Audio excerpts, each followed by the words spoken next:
Hello my dear students, Goyal sir की chemistry में एक बार फिर से स्वागत है बच्चों। आज मैं आपके लिए लेकर आया हूं फिजिकल केमिस्ट्री का एक बहुत ही शानदार टॉपिक, सॉल्यूशन।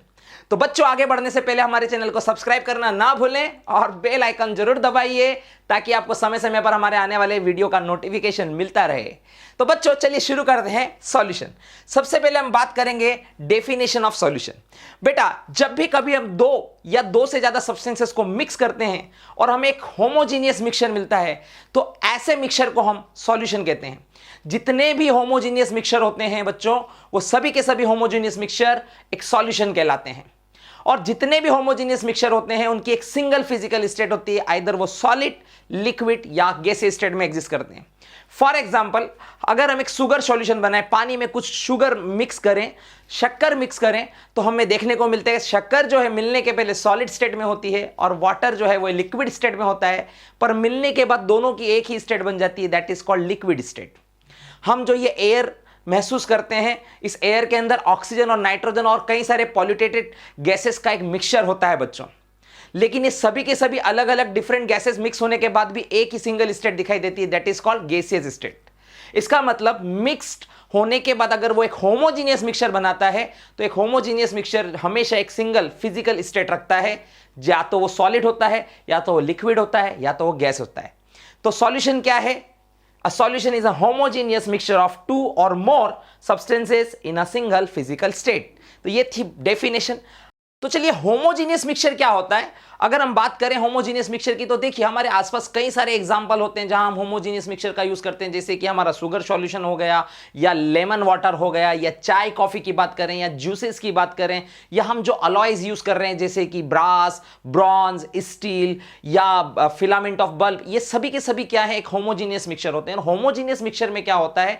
जो मिलने वाले सब्सटेंसेस है, जो सॉल्यूट और सॉल्वेंट है, उनका जो प्रपोर्शन है, उनका जो रेशो होता है, वो एक जैसा होता है, through out the solution uniform होता है। कहने का मतलब यह है कि अगर हम एक शुगर सॉल्यूशन बनाते हैं तो शुगर सॉल्यूशन के हर एक पार्ट के अंदर शुगर की मात्रा एक जैसी डिसॉल्व होती है, कहीं कम या कहीं ज्यादा नहीं होती। ऐसे मिक्सचर को हम क्या बोलते हैं? होमोजीनियस मिक्सचर बोलते हैं, जिसके एग्जांपल हैं ब्रास, कॉफी, एयर। यहां एयर में ऑक्सीजन और नाइट्रोजन की जो प्रपोर्शन है वो हर एक पार्ट में एक जैसी होती है, यूनिफॉर्म होती है, इसलिए इन्हें हम होमोजीनियस मिक्सचर कहते हैं। और आगे बढ़ते हैं और बात करते हैं कि हमें अब क्या स्टडी करना है। तो देखिए, अभी हम स्टडी करेंगे बाइनरी सॉल्यूशन के बारे में। तो बाइनरी सॉल्यूशन में क्या होता है? जब हम एक सॉल्यूट और एक सॉल्वेंट, मतलब सिर्फ दो पदार्थों को मिलाएं, दो सब्सटेंसेस को मिलाएं। कितने सब्सटेंसेस मिला दें? दो सब्सटेंसेस मिला दें। दो सब्सटेंसेस को मिलाने से जो सॉल्यूशन बनेगा उसे हम क्या कह देंगे? दो सब्सटेंसेस को मिलाने से जो सॉल्यूशन बनेगा उसे हम क्या कहेंगे? बाइनरी सॉल्यूशन कहेंगे, जिसमें one of the part is solute. जिसकी क्वांटिटी कम हो उसे हम सॉल्यूट कहेंगे, जिसकी क्वांटिटी ज्यादा हो उसे हम सॉल्वेंट कहेंगे, और दो सब्सटेंसेस के मिलने से बनी हुई मिक्सचर को हम सॉल्यूशन कहेंगे। ये जो बाइनरी सॉल्यूशन होते हैं बच्चों, ये बाइनरी सॉल्यूशन को हम क्लासिफाई कर सकते हैं on the basis of solvent. तीन कैटेगरी में हम इन्हें क्लासिफाई कर सकते हैं: गैसियस सॉल्यूशन, लिक्विड सॉल्यूशन और सॉलिड सॉल्यूशन। अगर हमारे पास गैस एज ए सॉल्वेंट हो और उसमें हम गैस मिक्स करें, लिक्विड मिक्स करें या सॉलिड मिक्स करें, गैस में गैस, गैस में लिक्विड, गैस में सॉलिड मिक्स करें, ऐसे सॉल्यूशन को हम गैसियस सॉल्यूशन कहेंगे, जहां पर गैस एक सॉल्वेंट की तरह ट्रीट करेगी। वहीं दूसरी जगह अगर हमारा लिक्विड एज ए सॉल्वेंट हो और उसमें हम गैस, लिक्विड या सॉलिड मिक्स करेंगे, तो जब लिक्विड हमारा सॉल्वेंट होगा उन्हें हम लिक्विड सॉल्यूशन कहेंगे, और सॉलिड अगर हमारा सॉल्वेंट होगा तो उन्हें हम सॉलिड सॉल्यूशन कहेंगे। इस तरह से हम इन्हें 9 तरह से हम क्या कर सकते हैं? क्लासिफाई कर सकते हैं। लेकिन इस चैप्टर के अंदर हम सिर्फ लिक्विड सॉल्यूशन की स्टडी करते हैं। हमारा जो सॉल्यूशन चैप्टर है 12th के अंदर, उसके अंदर सिर्फ और सिर्फ हम लिक्विड सॉल्यूशन की स्टडी करते हैं, जिसके अंदर हम लिक्विड में सॉलिड और लिक्विड में गैसेस की स्टडी करते हैं। तो चलिए, सबसे पहले हम आज बात करेंगे लिक्विड में लिक्विड की स्टडी। लिक्विड में लिक्विड को मिक्स करेंगे तो किस तरह से होमोजीनियस मिक्सचर बनेगा, कितने टाइप के बनेंगे और उनकी क्या क्या प्रॉपर्टीज हो सकती हैं, चलिए डिस्कस करते हैं। तो देखिए बच्चों, हम सबसे पहले बात करते हैं लिक्विड प्लस लिक्विड सॉल्यूशन की। तो लिक्विड प्लस लिक्विड सॉल्यूशन को समझने के लिए हम बात करते हैं कि लिक्विड और लिक्विड में अगर हम मिक्स करते हैं तो हमें जो लिक्विड में लिक्विड मिक्स होने पर दो तरह से हमें सॉल्यूशन मिलते हैं। एक होते हैं मिसिबल सॉल्यूशन, दूसरे होते हैं इमिसिबल सॉल्यूशन। एक होते हैं मिसिबल सॉल्यूशन, दूसरे होते हैं इमिसिबल सॉल्यूशन। देखिए ये कैसे समझ सकते हैं, अगर हम दो लिक्विड्स को आपस में मिक्स करें और वो दोनों लिक्विड्स आपस में आसानी से मिक्स हो जाएं, एक दूसरे को लाइक करें, तो ऐसे सॉल्यूशन को हम बोलेंगे मिसिबल। लेकिन अगर दो लिक्विड्स को हम मिलाएं और वो दोनों लिक्विड एक दूसरे को लाइक ना करें, तो ऐसे सॉल्यूशन को हम बोलेंगे कि वो इमिसिबल हैं। फॉर एग्जाम्पल, अगर हम अल्कोहल को वाटर में मिलाते हैं, अल्कोहल को वाटर में मिलाएंगे तो अल्कोहल कंप्लीटली वाटर में डिसॉल्व हो जाएगा, वो पूरी तरह से यूनिफॉर्मली डिसॉल्व हो जाएगा। ऐसे लिक्विड सॉल्यूशन को हम बोलेंगे मिसिबल लिक्विड सॉल्यूशन। वहीं पर अगर हम ऑयल को वाटर में मिलाएंगे तो ऑयल को वाटर में मिलाने पर दो अलग अलग सेपरेट लेयर बन जाएंगी, दोनों आपस में एक दूसरे को लाइक नहीं करेंगे और दोनों एक दूसरे से सेपरेट हो जाएंगे। ऐसे लिक्विड सॉल्यूशन को हम बोलेंगे इमिसेबल। तो लिक्विड्स में लिक्विड मिलाने पर या तो वो मिसेबल होते हैं या तो वो इमिसेबल होते हैं। और ये किस बात पे डिपेंड करता है, ये डिपेंड करता है नेचर ऑफ लिक्विड पे। तो बच्चों अगर हम लिक्विड्स की बात करें और टाइप्स ऑफ लिक्विड्स की बात करें तो हम उन्हें क्लासिफाई कर सकते हैं दो तरह से। एक होते हैं पोलर लिक्विड्स, दूसरे होते हैं non polar liquids. Polar liquids जो हैं उनके अगर हम एग्जांपल की बात करें तो हमारे पास एग्जांपल होते हैं पोलर लिक्विड्स के। वाटर एक पोलर लिक्विड होता है बच्चों, मिथेनॉल ये एक पोलर लिक्विड होता है, इथेनॉल एक पोलर लिक्विड होता है, C2H5OH, है ना। उसी तरह से अगर नॉन पोलर लिक्विड की बात करें तो बेंजीन हमारी जो है वो एक नॉन पोलर लिक्विड होती है। टॉल्यूइन जो है हमारी एक वो नॉन पोलर लिक्विड होती है। टॉल्यूइन अगर हम बात करें एक नॉन पोलर लिक्विड है। कार्बन डाइसल्फाइड बच्चों एक नॉन पोलर लिक्विड होती है। वहीं पे अगर हम बात करते हैं इसकी और एग्जांपल्स की तो यहां पर हम HCl ले सकते हैं, HNO3 ले सकते हैं, H2SO4 ले सकते हैं। ये सब लिक्विड स्टेट में एग्जिस्ट करते हैं और ये सब के सब पोलर सॉल्वेंट की कैटेगरी में हम ले सकते हैं। एसीटोन हम इसमें ले सकते हैं, है ना। तो ऐसे कई सारे एग्जांपल हैं। DMF ले सकते हैं, DMSO ले सकते हैं, DMF ले सकते हैं, डाइमिथाइल फॉर्मामाइड, DMSO ले सकते हैं, डाइमिथाइल सल्फोराइल ऑक्साइड। तो ऐसे कई सारे एग्जाम्पल हो जाएंगे जो हमारे पोलर की कैटेगरी में आएंगे। उसी तरह से नॉन पोलर की कैटेगरी में हम CCl4 को रख सकते हैं, उसी तरह से हम N-हेक्सेन को रख सकते हैं, N-हेप्टेन को रख सकते हैं, है ना। उसी तरह से यहां पर हम क्लोरोफॉर्म को रख सकते हैं, CHCl3। तो ऐसे कई सारे एग्जाम्पल हैं जो कुछ पोलर की कैटेगरी में आएंगे, कुछ नॉन पोलर की कैटेगरी में आएंगे। और यहां पर बात ध्यान रखने वाली ये होती है कि जो पोलर होता है वो पोलर को लाइक करता है। Polar likes polar, polar polar को लाइक करता है। और यहां कह सकते हैं कि नॉन पोलर जो होता है likes non polar, non polar non polar को लाइक करता है। दोनों जो अपने अपने नेचर वाले हैं उनको ज्यादा लाइक करते हैं। और जब इन्हें आपस में मिक्स करेंगे, मतलब पोलर में अगर हम पोलर को मिक्स करें, जैसे पानी में अगर हम अल्कोहल को मिक्स करें, पानी में अगर हम HCl को मिक्स करें, तो पोलर पोलर को लाइक ज्यादा करता है और इसकी वजह से जो बनेगा वो एक मिसिबल सॉल्यूशन होगा। वहीं नॉन पोलर को लाइक करता है, जैसे बेंजीन के अंदर हम टॉल्यूइन मिलाएंगे या कार्बन टेट्राक्लोराइड के अंदर हम बेंजीन मिलाएंगे, तो ये एक दूसरे को लाइक ज्यादा करेंगे और यहां पर क्या होगा, वो मिसिबल हो जाएंगे। और जब ये नॉन पोलर को पोलर या पोलर को नॉन पोलर में मिक्स किया जाएगा तो वो इमिसिबल होंगे, क्योंकि दोनों एक दूसरे के नेचर को लाइक नहीं करते हैं। तो चलिए आगे बढ़ते हैं। इसको समझने के लिए पहले हमें ये एग्जांपल जरूरी थे। आगे बढ़ते हैं और देखते हैं कि हम यहां पर लिक्विड लिक्विड सॉल्यूशन को, जो कि एक मिसिबल सॉल्यूशन अगर हम फॉर्म करते हैं, एक मिसिबल अगर हम सॉल्यूशन फॉर्म करते हैं, तो इस मिसिबल सॉल्यूशन को हम कैसे क्लासिफाई कर सकते हैं। ये मिसिबल सॉल्यूशन को हम दो तरह से क्लासिफाई कर सकते हैं। एक होते हैं आइडियल सॉल्यूशन, आइडियल सॉल्यूशन, और दूसरा होता है हमारा नॉन आइडियल सॉल्यूशन।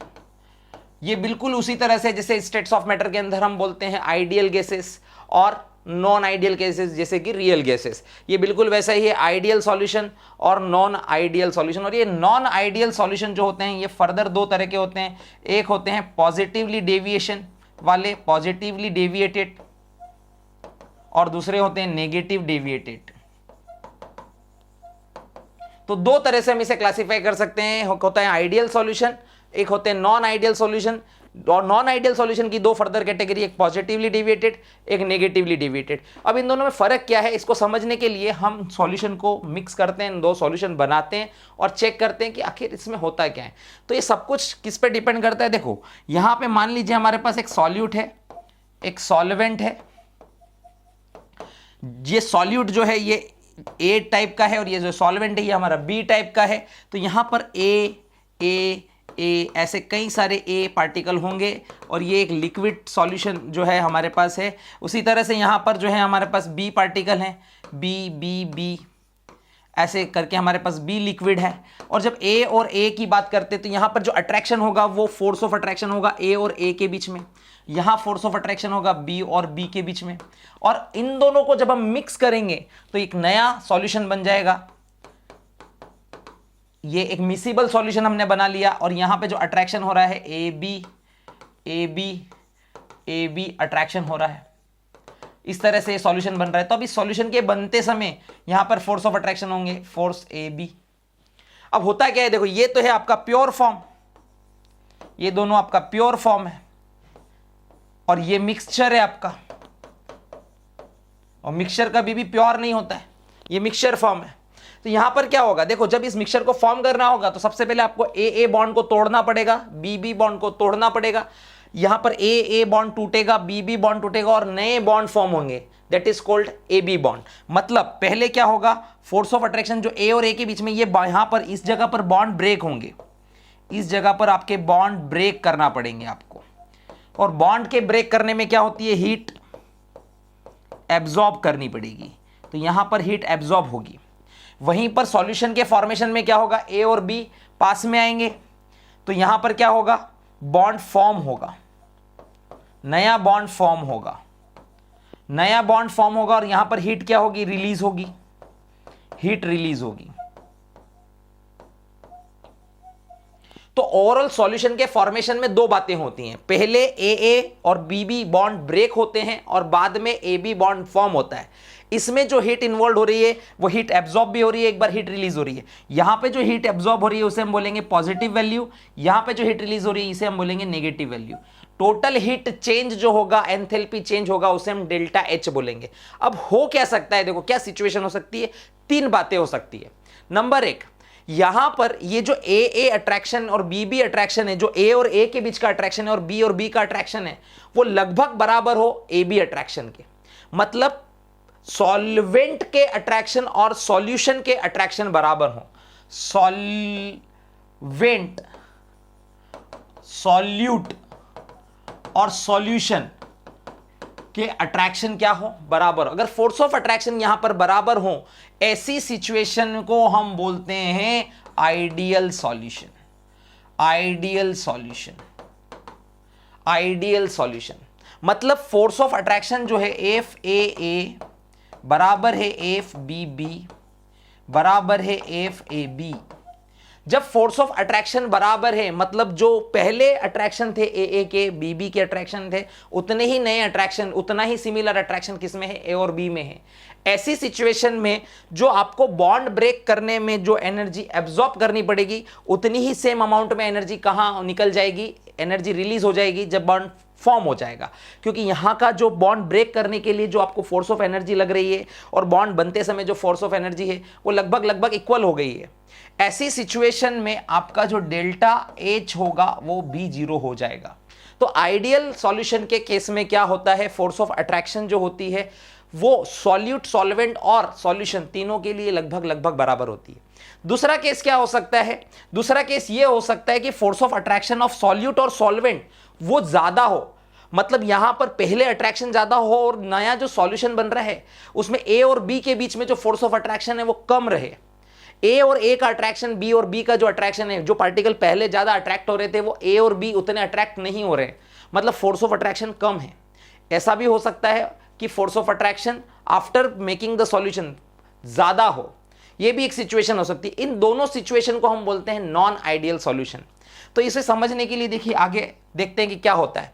अगर वीक ए बी अट्रैक्शन है, अगर ए बी अट्रैक्शन वीक है, मतलब जब सॉल्यूशन बॉन्ड बना लेता है और ए और बी बन रहे हैं तो उनके बीच में जो अट्रैक्शन फोर्सेस हैं वो अगर कम रह जाते हैं तो ऐसे सॉल्यूशन को हम पॉजिटिव डेविएशन कहेंगे। और अगर ए और बी के बीच में स्ट्रॉन्ग ए बी अट्रैक्शन है, मतलब पहले से ज्यादा अट्रैक्शन अगर ये दिखाता है तो नेगेटिव डेविएशन कहलाएगा। ऐसी सिचुएशन में क्या होगा, जब बॉन्ड वीक होगा, पहले से ज्यादा वीक होगा, तो आपको बॉन्ड को ए के बॉन्ड को और बी के बॉन्ड को ब्रेक करने के लिए क्या लगेगी, एनर्जी ज्यादा लगेगी। एनर्जी ज्यादा लगेगी मतलब फोर्स ऑफ अट्रैक्शन ए और फोर्स ऑफ अट्रैक्शन बी को ब्रेक करने में आपको एनर्जी ज्यादा लगेगी, मतलब आपको पॉजिटिव वैल्यू जो है वो ज्यादा है और फोर्स ऑफ अट्रैक्शन जो ए बी है वो वीक है, तो वहां पे जो नेगेटिव वैल्यू है वो कम है। अगर पॉजिटिव वैल्यू ज्यादा है और नेगेटिव वैल्यू कम है तो जो चेंज आएगा, एंथैल्पी का जो चेंज आएगा वो आपको पॉजिटिव मिलेगा। एंथैल्पी का जो चेंज आएगा वो ग्रेटर देन जीरो आएगा, एक पॉजिटिव वैल्यू आएगी आपके पास, मतलब ये एक एंडोथर्मिक प्रोसेस हो जाएगी, ये एक एंडोथर्मिक प्रोसेस हो जाएगी। वहीं पर अगर हम यहां पे अगर आइडियल सॉल्यूशन की बात करें तो पहले के फोर्स ऑफ अट्रैक्शन और बाद के फोर्स ऑफ अट्रैक्शन सेम है, तो डेल्टा एच जो है नेट एनर्जी चेंज वो आपको जीरो दिखाई देगा। और वहीं पर अगर हम नेगेटिव डेविएशन की बात करें तो force of attraction of A और force of attraction of B, इनके कंपेयर में force of attraction A B जो है वो स्ट्रांग है। ये अट्रैक्शन अगर स्ट्रांग है तो आपको जो हीट, नेगेटिव हीट रिलीज वो ज्यादा होगी, हीट रिलीज ज्यादा होगी। और हीट एब्जॉर्ब अगर कम हो जाए तो रिलीज हीट नेगेटिव ज्यादा है और पॉजिटिव कम है, तो नेट नेगेटिव वैल्यू जो है डेल्टा एच एंथैल्पी जो है वो जीरो से कम हो जाएगी, मतलब एक नेगेटिव वैल्यू मिलेगी, मतलब एक एक्सोथर्मिक प्रोसेस यहां पर आपको दिखाई देगी। तो सॉल्यूशन के फॉर्म होने में अगर एक एंडोथर्मिक प्रोसेस हो रही है तो वो एक पॉजिटिवली डेविएशन दिखाएगा, अगर सॉल्यूशन फॉर्म होते समय हीट रिलीज हो रही है तो वो एक एक्सोथर्मिक प्रोसेस है और वो नेगेटिव डेविएशन दिखाएगा। और कोई हीट चेंज नहीं हो रहा है, अगर सॉल्यूशन के फॉर्म होने में कोई हीट चेंज आपको दिखाई ना दे, एंथैल्पी ना तो हीट अब्सॉर्ब हो ना हीट रिलीज हो, ऐसी सिचुएशन को हम आइडियल सॉल्यूशन कहेंगे। बात समझ में आई? चलो इसी तरह वॉल्यूम चेंज को समझने की कोशिश करते हैं। मान लेते हैं कि अगर हमारे पास 1 ml एक लिक्विड है और 1 ml ही हमारे पास एक बी लिक्विड है, और हम अगर इन दोनों को मिक्स करेंगे और ए बी फॉर्म करेंगे तो टेक्निकली हमारे को 1 ml प्लस 1 ml 2 ml मिलना चाहिए। लेकिन ये 2 ml मिलेगा या 2 ml से ज्यादा मिलेगा या वॉल्यूम 2 ml से कम होगा, ये टोटली डिपेंड करेगा इस ए बी के बीच में जो अट्रैक्शन ऑफ फोर्सेस है उसके ऊपर। अगर ए और बी मिलने के बाद अगर इनका फोर्स ऑफ अट्रैक्शन पहले जैसा ही है, मतलब फोर्स ऑफ अट्रैक्शन में कोई चेंज नहीं होता है, मतलब ये आइडियल सॉल्यूशन रहता है, आइडियल मिक्सिंग होती है, तो उस केस में ये कोई एक्स्ट्रा स्पेस ऑक्यूपाई नहीं करेगा। पहले जितनी स्पेस इसने ऑक्यूपाई की है सेम स्पेस, सेम अमाउंट में स्पेस ये ऑक्यूपाई करेगा, तो हमारा जो वॉल्यूम होगा वो 2 ml के बराबर ही हो जाएगा। मतलब वॉल्यूम जो चेंज होगा वो बिल्कुल भी नहीं होगा, पहले वाला वॉल्यूम और बाद वाला वॉल्यूम सिमिलर होगा। तो वॉल्यूम चेंज क्या हो गया हमारा, पहले वाला वॉल्यूम कितना है 2 ml 1 + 1, और बाद वाला वॉल्यूम भी कितना है 2 ml, तो 2 - 2 कितना हुआ 0, तो ये वॉल्यूम चेंज 0 आ जाएगा। लेकिन अगर मान लीजिए कि अगर ये पॉजिटिव डेविएशन शो करता है, पॉजिटिव डेविएशन शो करने का मतलब क्या हुआ, ए और बी के बीच में जो अट्रैक्शन है वो वीक अट्रैक्शन है, वीक फोर्स ऑफ अट्रैक्शन है। अगर फोर्स ऑफ अट्रैक्शन कम होगा तो ए और बी एक दूसरे से दूर रहने की कोशिश करेंगे, मतलब पहले के कंपेयर में ये स्पेस ज्यादा ऑक्यूपाई करेंगे। मतलब यहां ए और बी के बीच में जो वॉल्यूम है वो पहले से 2 ml से क्या होगा 2 ml से ज्यादा होगा, 2 ml से ज्यादा होगा। अगर बाद वाला वॉल्यूम ज्यादा है और पहले वाला वॉल्यूम कम है तो बाद वाले में से इस पहले वाले को माइनस करेंगे तो वॉल्यूम का जो चेंज आएगा वो पॉजिटिव आएगा, मतलब डेल्टा वी क्या होगा वो ग्रेटर देन 0 होगा, या कहें कि डेल्टा वी जो होगा वो एक पॉजिटिव वैल्यू होगी, वो एक पॉजिटिव वैल्यू आएगी। क्यों पॉजिटिव वैल्यू आएगी, क्योंकि बाद वाला वॉल्यूम जो है वो एक्स्ट्रा स्पेस ऑक्यूपाई कर रहा है, बिकॉज इन दोनों के बीच में फोर्स ऑफ अट्रैक्शन कम है। वहीं पर अगर ये एक नेगेटिव डेविएशन होता है तो नेगेटिव डेविएशन में पहले के कंपेयर में फोर्स ऑफ अट्रैक्शन स्ट्रांग होते हैं, मतलब ए और बी जो है वो एक दूसरे के बहुत ज्यादा पास आ जाएंगे। पास आने की वजह से क्या होगा, ये थोड़ी और कम स्पेस ऑक्यूपाई करेंगे, मतलब ये वॉल्यूम जो है वो 2 ml से कम हो जाएगा। अगर बाद वाला वॉल्यूम 2 ml से कम है और इनिशियल वॉल्यूम 2 ml है तो नेट चेंज जो होगा वो नेगेटिव आएगा, मतलब डेल्टा वी का जो वैल्यू है वो पहले से 0 से कम होगा, या डेल्टा वी का जो वैल्यू है वो एक नेगेटिव वैल्यू आएगा। ये बिल्कुल उसी तरह से है जैसे हीट चेंज भी यहां पर 0 था, यहां पे पॉजिटिव था, यहां नेगेटिव था। वॉल्यूम चेंज भी यहां 0 है, यहां पे पॉजिटिव है, यहां नेगेटिव है। तो चलिए आगे बात करते हैं इनकी और प्रॉपर्टीज के बारे में। तो अगली प्रॉपर्टी है हमारा एंट्रोपी चेंज। एंट्रोपी क्या बताती है? एंट्रोपी का जो चेंज होता है, एंट्रोपी क्या होती है? जब भी कभी हम किसी सिस्टम की बात करें, अगर वो सिस्टम बहुत ज्यादा डिसअरेंज्ड है, लेस अरेंज्ड हो जाए, या वो प्योर फॉर्म से इम्प्योर फॉर्म की तरफ जा रहा है, क्या बोला मैंने? वो प्योर फॉर्म से इम्प्योर फॉर्म की तरफ जा रहा है, तो वो एंट्रोपी इंक्रीज हो जाती है। तो यहां पर क्या होता है, देखो पहले हमारे पास ए और बी दो प्योर फॉर्म थे, ये दोनों प्योर हैं, ये प्योर हैं। लेकिन जब हम इसे मिक्स कर देंगे, ए और बी मिक्स हो जाएंगे, तो ये एक मिक्सचर बन गया जो कि दोनों को क्या कर रहा है? इम्प्योर बना रहा है। अब ये पूरी तरह से ए नहीं है, पूरी तरह से बी नहीं है, मतलब ये प्योर से इम्प्योर की तरफ जा रहे हैं। मतलब एंट्रोपी क्या हो रही है?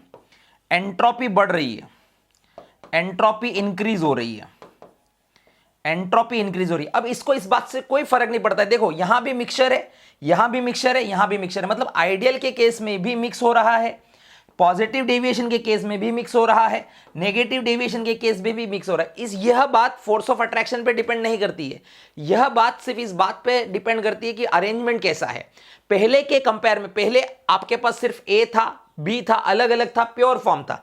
यहां इम्प्योर फॉर्म है, तो आपकी जो एंट्रोपी है वो इंक्रीज होगी, चाहे वो आइडियल सॉल्यूशन हो, चाहे वो नॉन आइडियल सॉल्यूशन हो, वो पॉजिटिव डेविएशन होने दो, नेगेटिव डेविएशन होने दो, मिक्सचर होने की वजह से यहां पर तीनों ही केस में एंट्रोपी पहले के कंपेयर में क्या हुई है? इंक्रीज हुई है। तो यहां पे क्या होगा? Net delta S always greater than 0 होगी, या कहें कि डेल्टा एस जो वॉल्यूम चेंज है वो हमेशा पॉजिटिव वैल्यू आएगा, ऑलवेज पॉजिटिव होगा, ऑलवेज पॉजिटिव वैल्यू आएगी। बिकॉज, या कहें कि in both case, in both case. और ऐसा होने की कारण क्या है? बिकॉज इसका कारण क्या है? एंट्रोपी जो हो रही है वो पहले के कंपेयर में इंक्रीज हो रही है। तो चाहे आइडियल हो चाहे नॉन आइडियल हो, एंट्रोपी चेंज हमेशा पॉजिटिव होगा। अब बात करें इसकी गिब्स फ्री एनर्जी चेंज।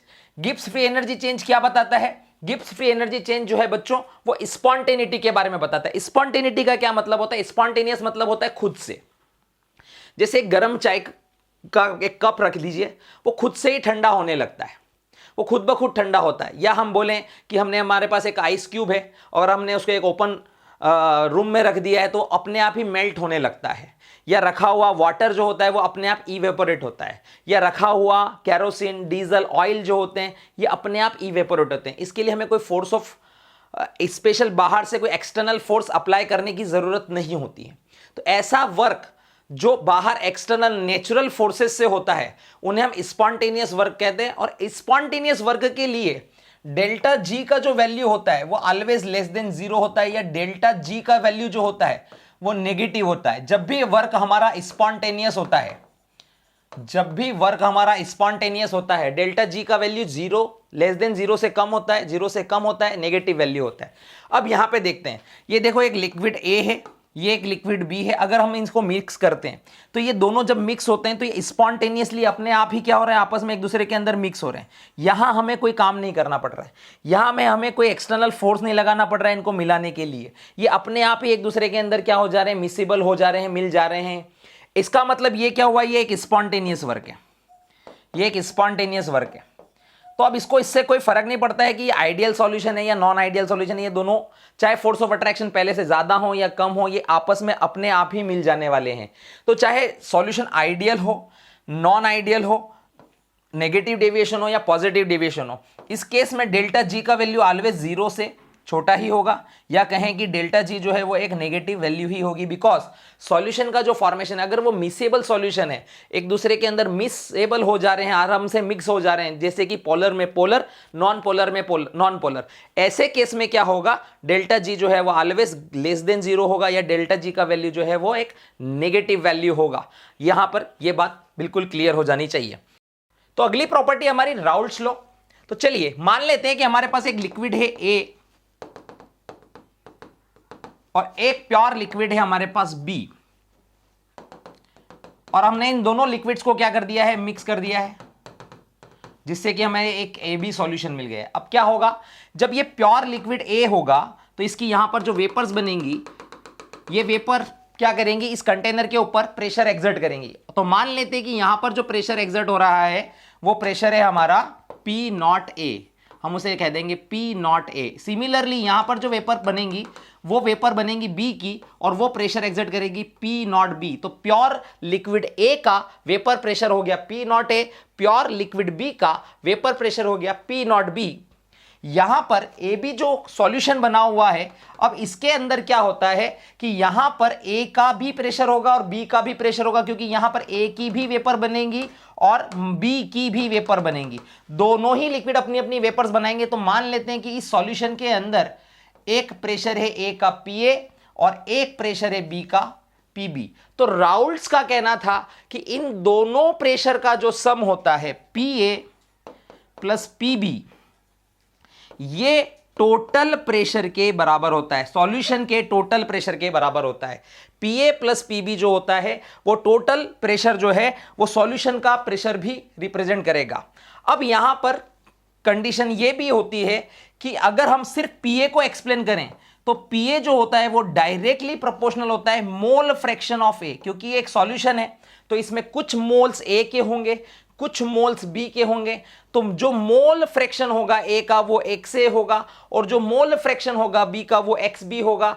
तो यहां पर राउल्ट्स का कहना है कि जो प्रेशर ऑफ ए है सॉल्यूशन के अंदर, प्रेशर ऑफ ए है वो डायरेक्टली प्रोपोर्शनल होता है एक्स ए के। और इस प्रोपोर्शनलिटी को अगर हम इक्विलिटी में कन्वर्ट करेंगे तो ये पी ए बराबर हो जाएगा P not A X A.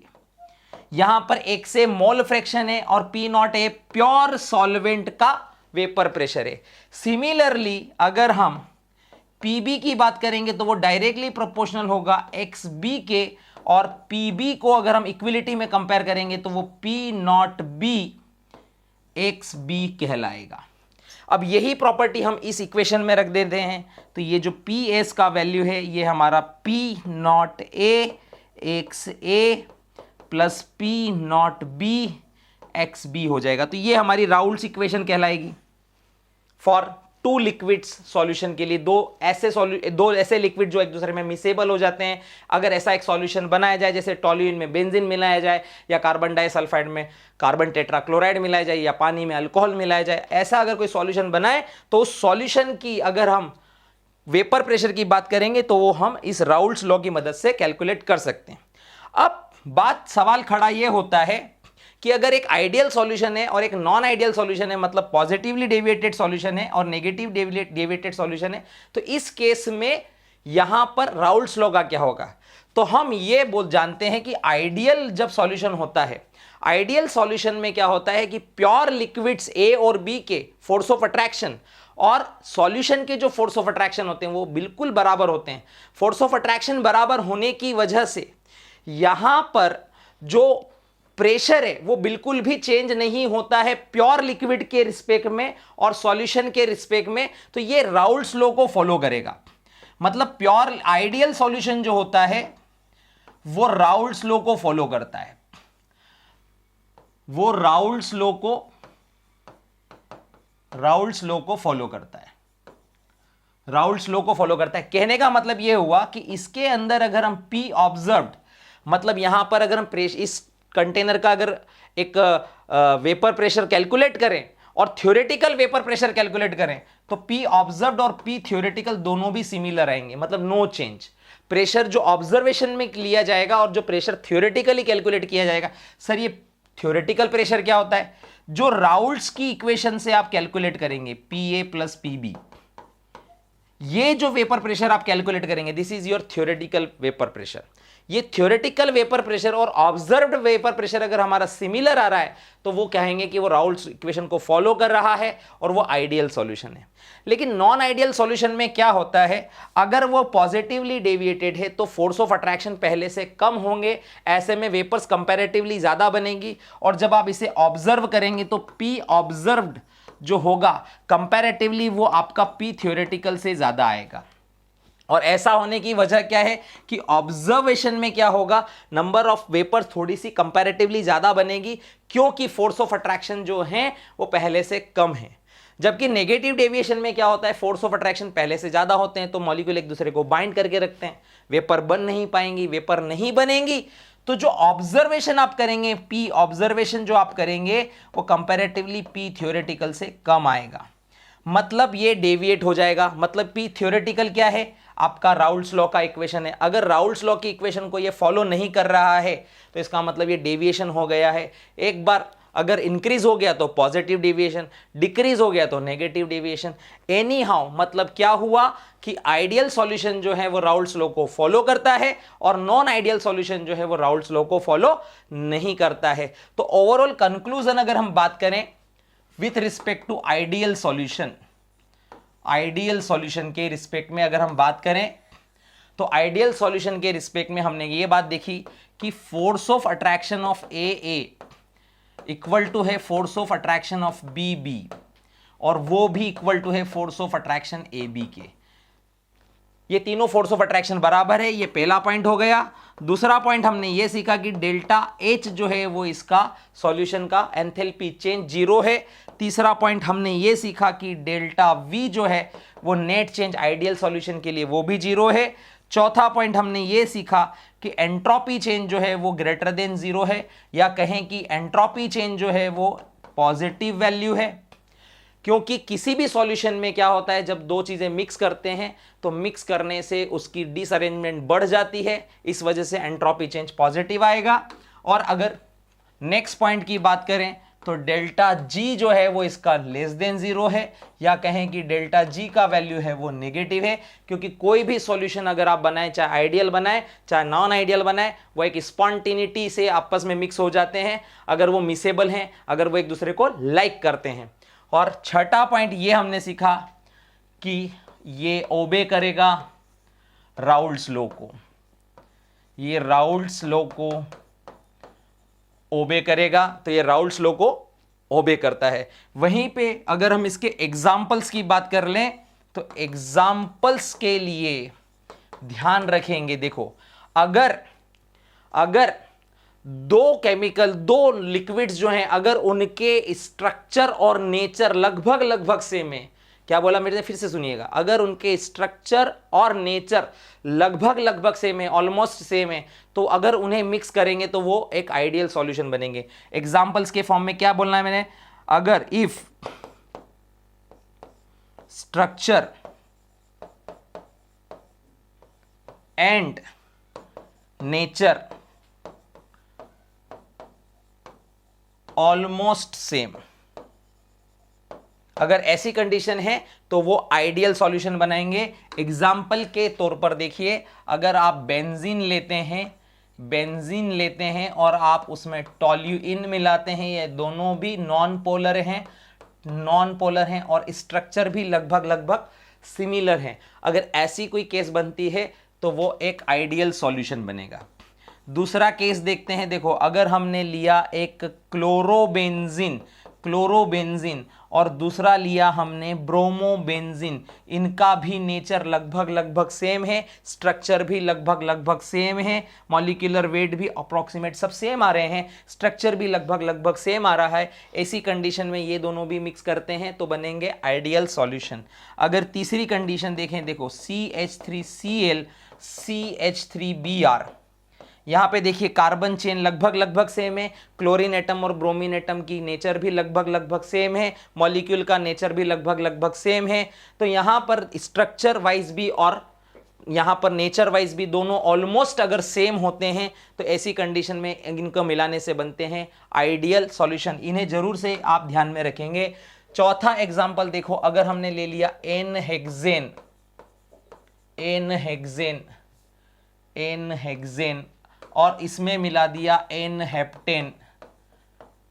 Heptane, दोनों मिला दिया एन हेक्सेन मतलब C6H14 और C6H16 इसे मिला दिया, तो ऐसी कंडीशन में ये क्या बन जाएंगे दोनों। अगर इसको चेन वाइज रिप्रेजेंट करेंगे तो 1 2 3 4 5 6 कार्बन की चेन, 1 2 3 4 5 6 7 कार्बन की चेन। अगर इन चेन्स को मिला दें, ये दोनों लिक्विड होती हैं और लिक्विड्स को मिलाने से लगभग इनका स्ट्रक्चर और इनकी जो नेचर है वो दोनों भी सेम है, आइडेंटिकल है। अगर हम इन्हें मिलाएंगे तो ये क्या बन जाएंगे, आइडियल सॉल्यूशन की कैटेगरी में ये दोनों को रखा जा सकता है। वहीं अगर हम बात करें नॉन आइडियल सॉल्यूशन की, नॉन आइडियल सॉल्यूशन की अगर हम बात करें तो नॉन आइडियल सॉल्यूशन के अंदर दो कैटेगरी हैं, पॉजिटिवली डेविएटेड और नेगेटिवली डेविएटेड। तो हम पहले बात कर लेते हैं पॉजिटिव डेविएशन की।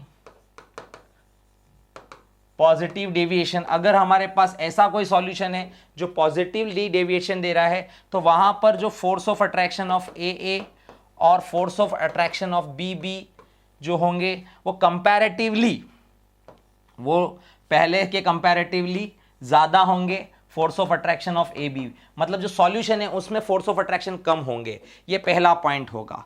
दूसरा पॉइंट क्या होगा, एंथैल्पी जो चेंज होगा, इस सॉल्यूशन को बनाने में हीट को क्या करना पड़ेगा, एब्जॉर्ब करना पड़ेगा। तो एंथैल्पी चेंज ग्रेटर देन 0 होगा, या कहें कि एंथैल्पी चेंज यहां पर पॉजिटिव वैल्यू होगा। दोनों भी तरह से इसे रिप्रेजेंट किया जा सकता है। तीसरी बात हमने क्या सीखा था, वॉल्यूम चेंज। वॉल्यूम चेंज भी ग्रेटर देन 0 होगा, पहले के कंपेयर में ज्यादा होगा, या वॉल्यूम चेंज जो होगा वो पॉजिटिव वैल्यू होगा।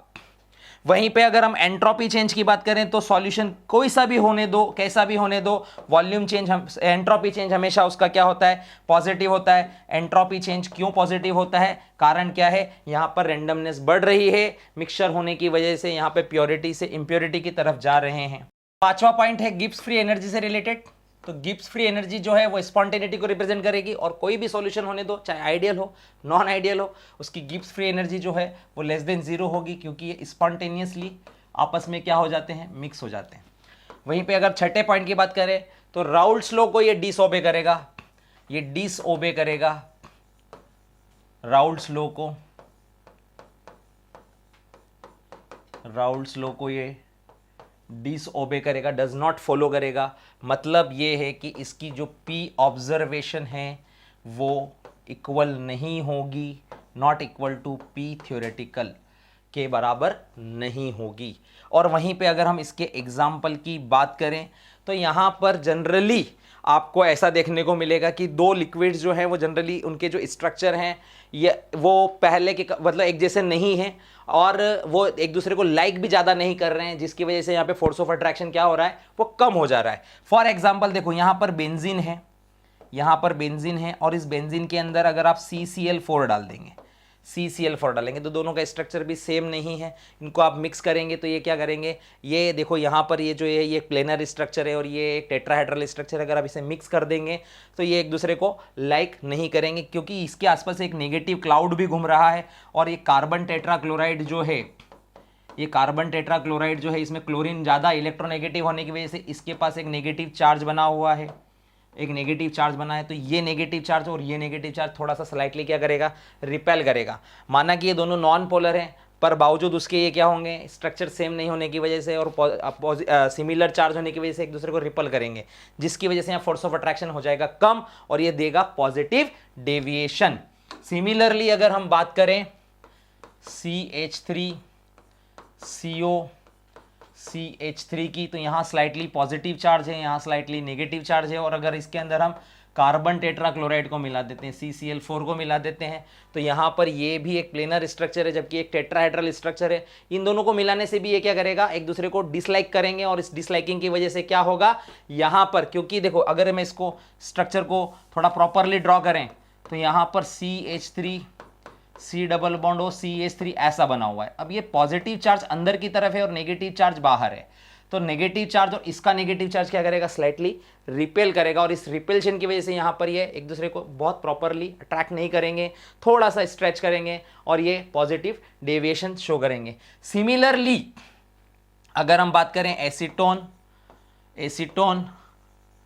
और कार्बन डाइसल्फाइड, ये भी हमें क्या बनाएगा, पॉजिटिव डेविएशन देगा। और एक सबसे इंपॉर्टेंट, किसी भी टाइप का अल्कोहल ले लो और उसमें आप वाटर ऐड कर दो या वाटर में अल्कोहल ऐड कर दो।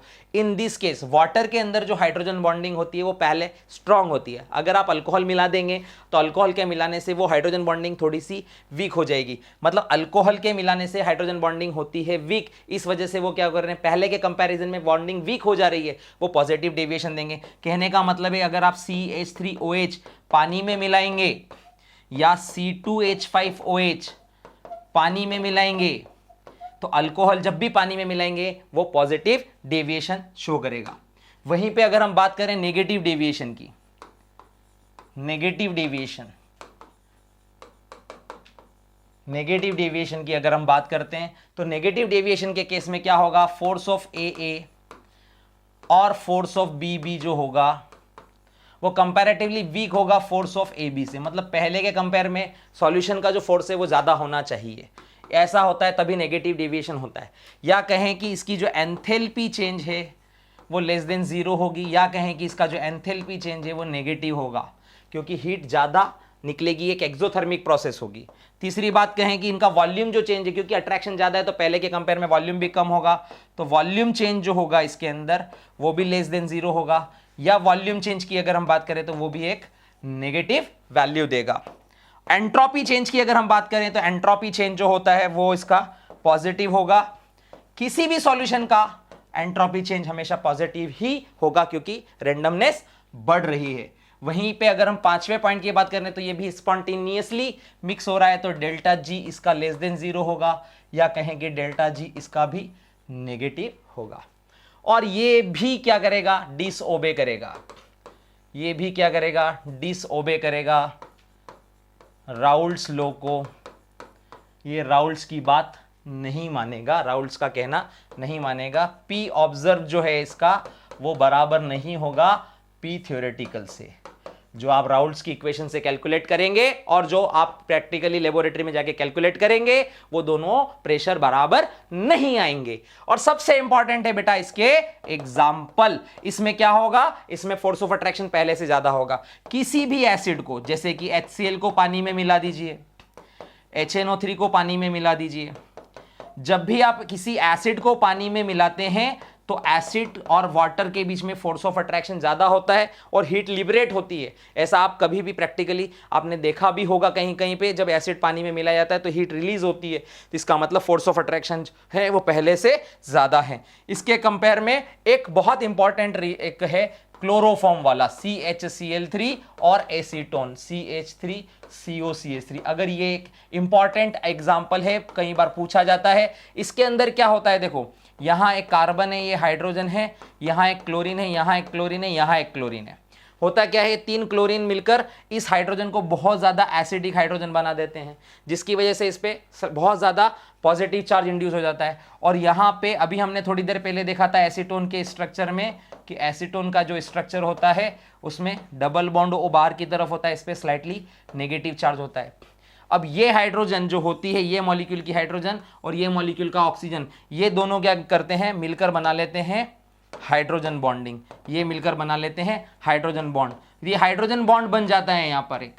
तो क्लोरोफॉर्म और एसीटोन को जब मिक्स करते हैं तो हाइड्रोजन बॉन्ड फॉर्म होता है और इस हाइड्रोजन बॉन्ड की वजह से बॉन्ड स्ट्रांग हो जाता है। पहले इसमें हाइड्रोजन बॉन्ड नहीं होता है, इसमें भी हाइड्रोजन बॉन्ड नहीं होता है, तो अब मिलाने के बाद क्या होता है, हाइड्रोजन बॉन्ड फॉर्म होता है और हाइड्रोजन बॉन्ड की बॉन्डिंग की वजह से क्या होती है, बॉन्ड स्ट्रांग हो जाती है और ये शो करता है नेगेटिव डेविएशन।